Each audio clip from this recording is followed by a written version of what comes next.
Hey everyone, my name is Emily Roberts. I am a blogger and a HealthyPlace contributor. I write the blog Building Self-Esteem. Today I want to talk with you guys about some tools that you can use to disarm your negative thoughts.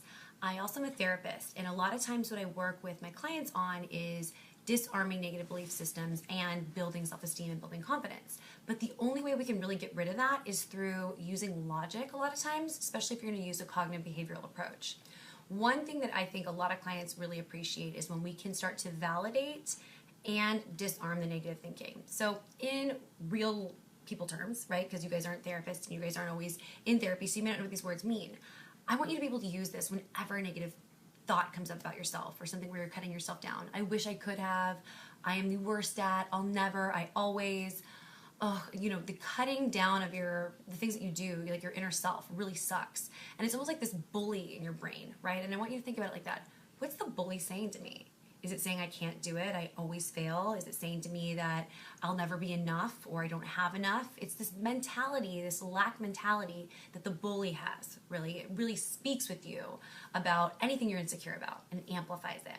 Like a snowball, it starts to get bigger and bigger and bigger and bigger. And by the end of the day, it's like an avalanche, right?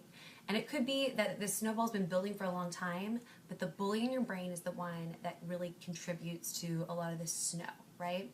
You also have this really nice person in your brain, this nice girl or this nice guy in your brain who is your cheerleader, who's like, rock on, you can do this, you know?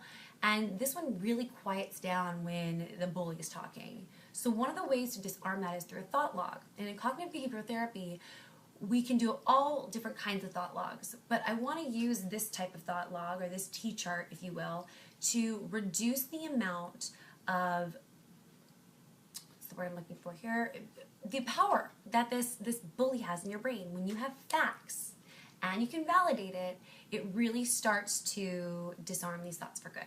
So I'll give you an example. Today I was speaking with somebody who said, they hate the holidays. It sucks. Everything sucks right now. I can't think of anything positive. My life sucks. Okay, so that's how they feel. That's very valid. And at the same time, does everything in your life suck? That might be too big to grasp for them. So I'm going to cut it down into small things. We said, I always have the worst holidays. So right now I feel like my life sucks. Okay, valid, fair. So we're going to do this. You're going to have a thought log. 1, 2, 3 columns. Here's the thought, right? So let's think about this.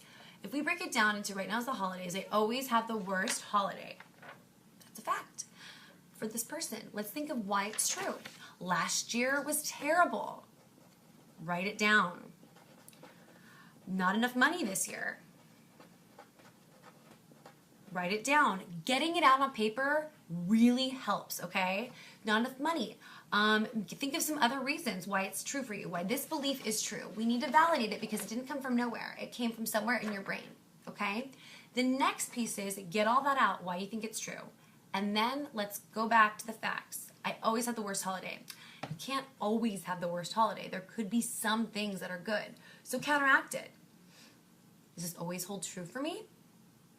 Well, the person said, well, when I was younger, so they could think of one holiday memory or 2 holiday memories that were good. That's not enough necessarily for this person. So then we start to think about, well, what's going well for you right now in other areas? Well, this person had a couple friends that they were hanging out with recently. They were invited to a few holiday parties. They were doing some things that were not so horrible, right? Their whole life didn't suck. They were having better experiences at work. There's a few things that were going well. All these facts we listed right here. Now, when we go back to this thought on this side of the page, I always have the worst holidays, or holiday. The facts discount some of this. It's not going to totally get rid of this thought, necessarily, but it makes you wonder, and it makes you look at it like, who's really talking here? It's not you. It's this bully in your brain. So here is an example of a very small thought log that you can use. It's very simple, but just starting to take out some of the truth in this negative belief will really help you feel more powerful. I hope this helped, and I look forward to hearing your comments and any questions that you have. I also look forward to hearing from you and seeing if this works for you. So have a great week, and I hope to speak with you soon. Take care.